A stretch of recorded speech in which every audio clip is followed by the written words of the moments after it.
Do you think tax season is scary? Wait until you see what's coming up next on Carpe Diem.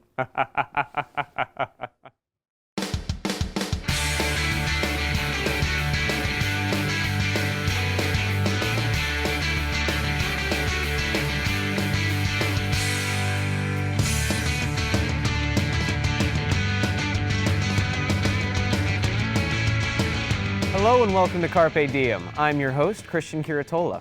Have you ever wondered why people enjoy scaring others? From Bergen Community College to ATC Acting School, these students perform in front of a live audience at a local haunted attraction called Brighton Asylum. We sat down with them to discuss how they balance both their academics and their acting.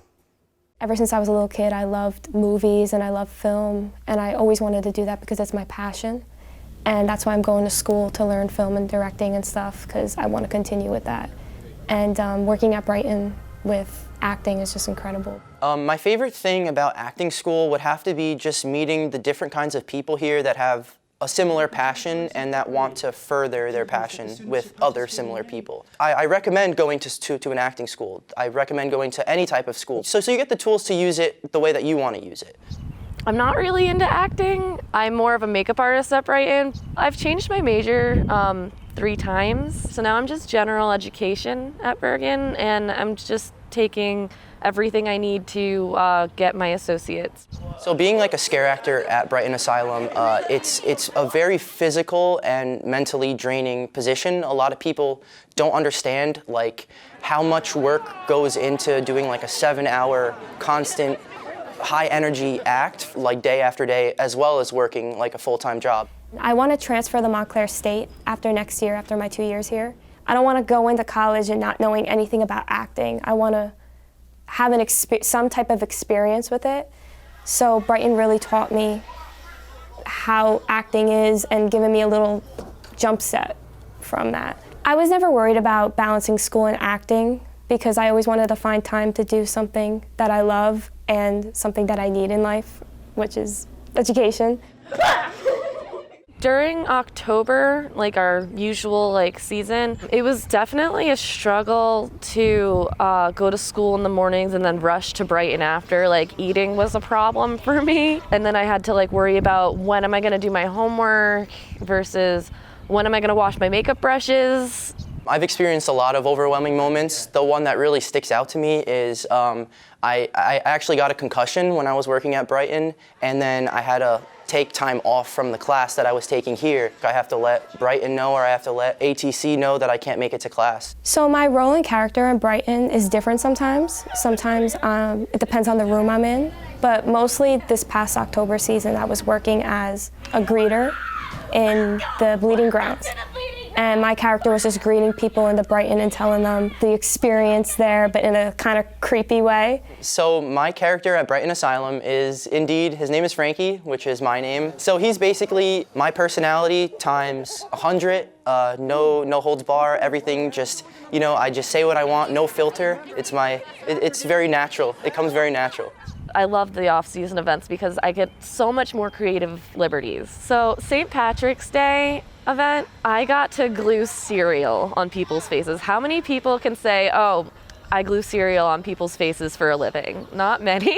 I'm really passionate about acting on some type of television show. I want to create characters, and I want to show the world what I have to offer, and I know that I have a lot of emotional things to show people. I just would love to do makeup for film. And I mean, if that doesn't work out, I was thinking about becoming a teacher for makeup eventually. So the one thing that I love about Brighton is that everybody becomes a family so quickly. As soon as I started there, I met so many friends and everyone was so sweet and genuine to me. If you are into acting, if you are just a little bit interested in acting, just go for it. I mean, there's nothing to lose. You can only gain. I mean, you could gain a passion from it. You could find out that you really are comfortable behind a camera. Never sell yourself short and always put yourself out there, and you'll be surprised with what you find out. As you can see, these students are learning valuable lessons both at school and at Brighton. Joining me now is Rich Gonci, the owner and creative director of Brighton Asylum, located in Passaic County, New Jersey. He's hired many of the students we spoke to and is here now to talk about his work. Welcome, Rich. Thank you for coming. Appreciate it. What is Brighton and how does it sort of differ from all the other haunted houses? Well, Brighton Asylum is the culmination of about 15 years of haunted house work that I've been doing. I was outdoors for a number of years and went indoors in 2011. And we're a multi-attraction facility. Okay, and we've got 3 haunted houses. And I think what separates us from the other attractions is that we're very detail-oriented, we're very story-oriented. There's a lot of rich history involved in Brighton Asylum. And I think having that rich story, having something that really attracts people to the location, really separates us from an attraction that may just, I don't know, may just have a a nice name or may have a gimmick or something along those lines. So how did you first set out to make Brighton Asylum? Was it, what was your journey that led you up to I'm going to make a haunted asylum? Well, I've been involved in haunted houses for a long time. Like I said, about 15 years. I've been working at haunts, outdoors on farms and things of that nature. So this is something that has been set in motion for quite a long time. I have to take you back for a number of years working, again on the farm haunt, that I was bringing up. It was just a hobby at first, but haunted houses, horror, it's always been a passion. I was born in October. My parents would take me to a haunted house every Halloween to say, hey, what do you want to do for your birthday? I always want to go to a different haunted house. It's just always something that's been in me to do. So, I just always, it's just something that I've always wanted to be involved in. So, when wanting to get involved in this, going from an outdoor to an indoor haunted attraction, there's a lot involved in wanting to do something along these lines. I'm sorry, go ahead. Yeah, no, I mean, this is more of a personal question that I'm sure the producers will be mad at me, but is it an actual asylum or what is the space? That is a very, very interesting question. There's been a lot of questions surrounding that over the years since we took over the building. And those were actually our questions as well. Locals, the local police department, the building owners, when we took over, all gave us information that led us to believe that yes, it was an actual asylum. Have we proved that it's an actual asylum? No, but we had not disproved it either. Our understanding is that it was actually set up gymnasium style back in the 1950s, that there weren't walls and things that were built, but that they were held intermittently in between wherever their final point was going to be. Okay. So you're open year round. We are. Does that create some different practical concerns? Like I know you employ a lot of students, and so Correct. I assume that would kind of be a roadblock, I guess? Well, a challenge. We do. So, for our main Halloween season, which is September through, mid-September, late September through the end of October, we carry over into November. We start hiring over the summer, late summer. And a lot of the students will clear their schedules or give us whatever schedules they have. And we work with all sorts of schedules. I mean, some can give us a Friday, Saturday, some give us the whole weekend, some can only give us a Sunday or a Sunday, Thursday. So we're working with all types of different schedules, and we put those together to create our season. We have a tendency to overhire a little bit because some students will come in and say, hey, look, I thought I could do the Friday, Saturday, and now I can't. So, we're constantly working with those types of schedules, and the students will typically clear, that time frame for Halloween season, and so that tends to be a little bit simpler honestly, to work with. But once we start getting into our Christmas show, our Valentine's show, those tend, we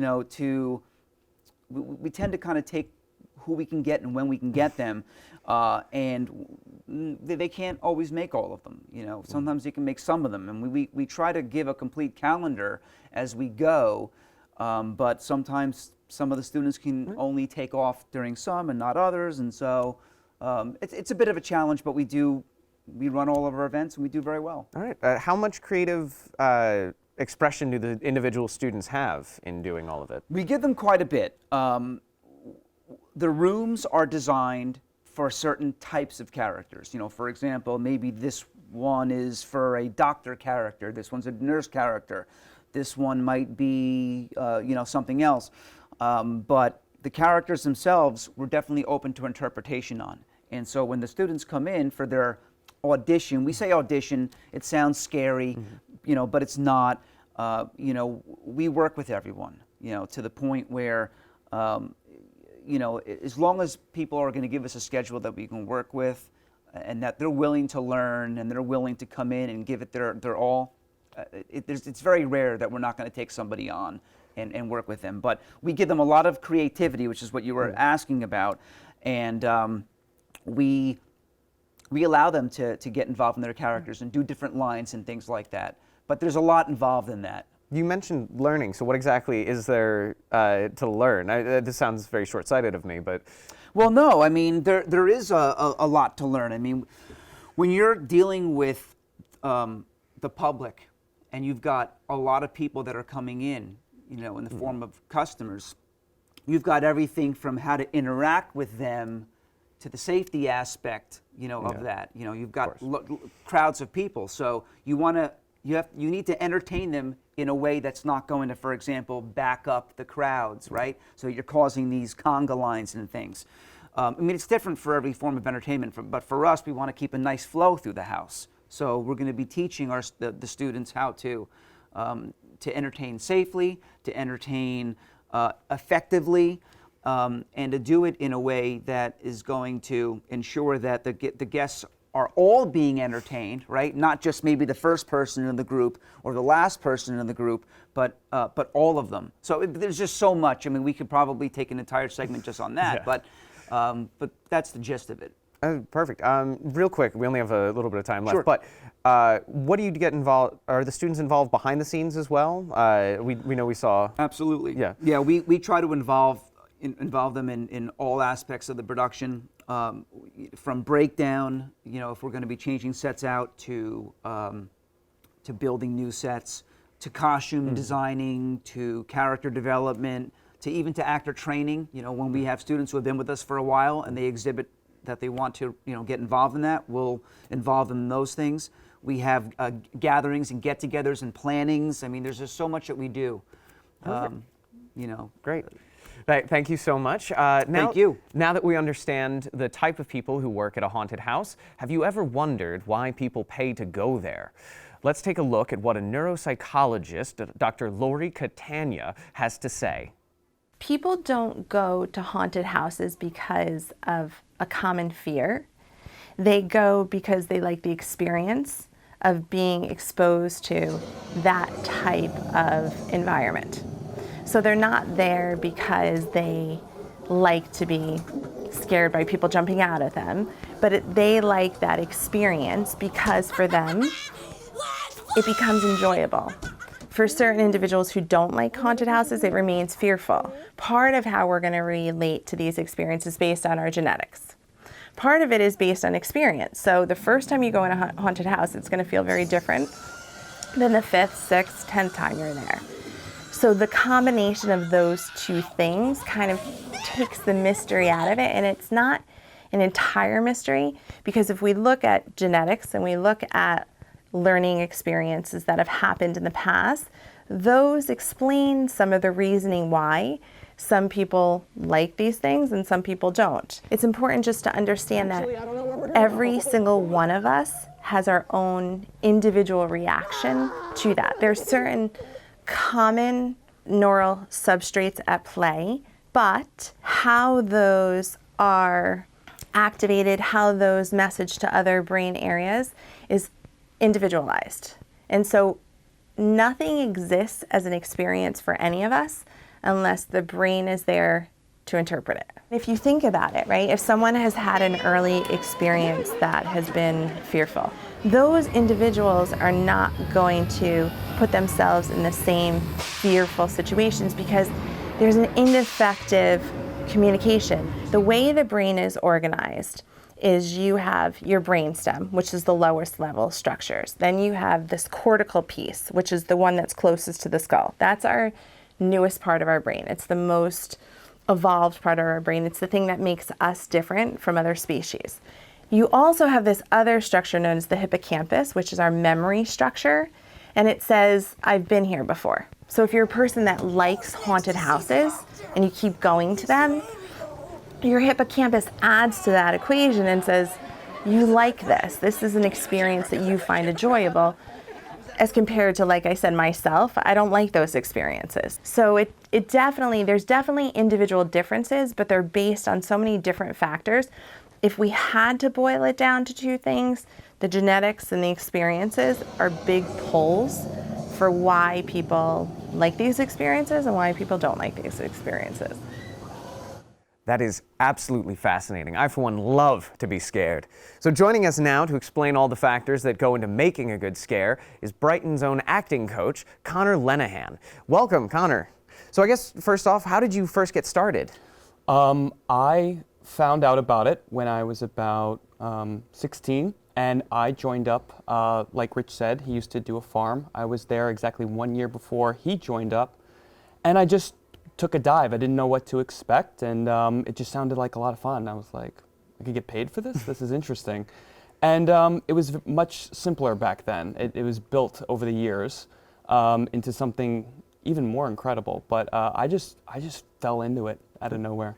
So did you climb your way up as a acting coach, or did you started off as just zombie number 4 in the meat room? I never really had a plan to climb the ladder as if, some kind of corporation. It was always viewed as something just to go there and, do what you can do and have a blast with it. But no, I just tagged along, and as things got more complex, I just kind of was there to understand it at the same time. And then I obtained the position, and things fell into place. So this is for both of you, but I guess we'll start with Connor. Since it kind of looks more like a live theater performance than just your typical get yelled at by a guy in zombie makeup, how much logistics goes into planning and, I guess, writing all of this experience? I mean, it's really based upon, the room you're in, the character you're doing, sometimes based on what the actor is capable of. You want to talk to the actor, you want to understand what they're used to. If they have no experience, they have some. It's really about just understanding what they're capable of, and at the same time, you really just have to get creative with a variety of things that can be done and see what works the best. Okay, so then, I guess, Rich, do you, I think I asked you a little bit about this earlier when I asked how much creativity that every individual group has, but going back to that in a way, how much in room planning does the individual student or employee have in that, or is that something where you come down and I really want this? Well, we typically once a year, we sit down over the summer and we start planning what we're going to be doing for the rooms the following year. And that's typically in the higher management levels. That would be like Connor and myself, and there's a few others that are involved in that. Typically, it wouldn't be involved in some of the students that come in. But however, we're listening. We're always listening. And as we're coming through, we're going through the rooms, we're doing our checks, and we're walking through during the Halloween season. We're taking note, we're hearing what the actors are telling us, how effective their scares are. If something isn't working, if they need to be scaring from this side and not from this side, and they're not getting the scares, well, we're listening to that, and we're hearing what they're saying to us, and then we can make the changes for the following season so we're getting better and more effective scares. So in that way, we're getting the feedback and we're utilizing that to improve the scare and the room for the following season. Okay, so my producers told me that you guys actually have an Optin Contact experience. Correct. How does that change the game? Because I know a lot of haunted houses, it's all no touch, stay away. How does that? Well, we love it. I mean, we think that it's a real game changer because people have such a wide palette of what they consider to be scary, and so by allowing the guest to choose their opt-in level for scares, I mean, it really allows a more wide variety of people to be able to come and enjoy the experience. And they control it at all times. So when they come, they'll opt in for a glow necklace at the entrance, and that allows the actor to physically interact with them. And if they don't like it, if at any point in time they decide, you know what, it's too much, they just take the glow necklace and they throw it away, and it stops. So this way, they can try it out. They're not even committed to it the entire time. And the actors really love it too. It gives them a chance to kind of go a little bit further into the character. It's only meant to act as just as a little bit more to the scare factor. It's not meant to be as a standalone scare tactic. It's meant as a supplement to the scare. Okay, and Connor, how do you train somebody for that, for that kind of experience? Well, I mean, the obvious is there. I mean, there's no hands near the face. There's no, touching in obvious inappropriate areas. We want to make sure that the customer has a fun experience, even though they are being grabbed. We're not attacking or hurting anybody. It's supposed to be fun for everybody. It's very simple. And a little does you a lot. I mean, you could touch someone right here, and then they freak out because they're taking in the environment, they're taking in the scares. It's just a little bit extra. And the people who are new with us, it's a confidence booster for them really quick because they get to walk out and be like, they ripped their glow necklace off when they saw me, and it's this big thing for them just when they were starting to doubt themselves. And I hear that a lot, and it's really good for them, and it's a lot of fun for everybody. All right. So how does all of that, contact or no contact, play into keeping the actors safe? I mean, we had in the package where we learned about the one actor who had a concussion. Right. They get trained in groups. First and foremost, they get trained. When they come in, they get trained in groups, and nobody is allowed to get involved. None of the students are allowed to get involved in the in the contact unless they are trained. Our actor trainers, including Connor, will handle that, and it takes a while, to complete that training. They practice amongst themselves in groups with the actor trainers, and then we go through the attraction as different types of customers, and we do this in different ways to get them used to the contact. But you would think that allowing the actor to come into physical contact with the customer might lend to a potential issue, but honestly, it's the most control that we ever have. Somehow psychologically, that gets into the customer's head, and because they now know when they go through the attraction that, it's no longer this safe space where I know they can't touch me. Now it's, I don't know what's going to happen to me. So they tend to be more reserved. They tend to be, they go through huddle, like literally in groups like this. Absolutely. So there's a reverse effect on the customers. So have you guys ever had an opportunity to participate in the scares yourself? Ever? Well, I know Connor has. I mean, Connor, we've already mentioned. I've been acting for 16 years. Yes. So, as far as the contact, it is a lot of fun. I don't rely on it to have a good time, but it is something where you have to be quick enough to gauge what kind of customer you're dealing with quickly, whereas the training comes into play. And I act on the queue line sometimes. Okay. We've got very elaborate queue line costumes. A lot of the guests are taking photos with the queue line people. So, on a slow night, never on a busy night, I'll get involved in one of the, really elaborate actor costumes and get out there. And it is the contact. I finally found you! There he is! Where have you been? I've been looking for you! Oh, that's fantastic. Hey, friend. Hi. This is Frankie. He's my new best friend. Yeah. You might have met him in the teas. So That was good. Thank you to Frankie, and thank you to you guys for coming on. You're welcome. I'll be back just in time for lunch. No, we're actually still keep going. That was good. So notice you got a little frightened with that. That was good. Are you? So would you consider was not yourself expecting an easily scared individual? It's a running joke at the haunt. I'm probably one of the most easily scared people there. They'll use me all the time to make sure that a scare is effective because I jump in almost everything. You're the bare minimum. Easily. How have you managed to not get cynical at this point? You've seen all the inside baseball through it all. How can you? You have to have fun with it. I mean, what's the point on not, doing this if you can't have fun? I think that a lot of people in my position that do this, they tend to go, through haunted houses and they brag about how they don't get scared anymore and all of this. And I just love to have fun with it. All right. And so what's the worst thing that they've ever pulled on you then? Because I mean, this was probably pretty small potatoes. But this was fun. This was great. Having Frankie come out here like this, that was great. It's not that it's the worst thing. It's just that they just like to come out and get me at when I least expect it.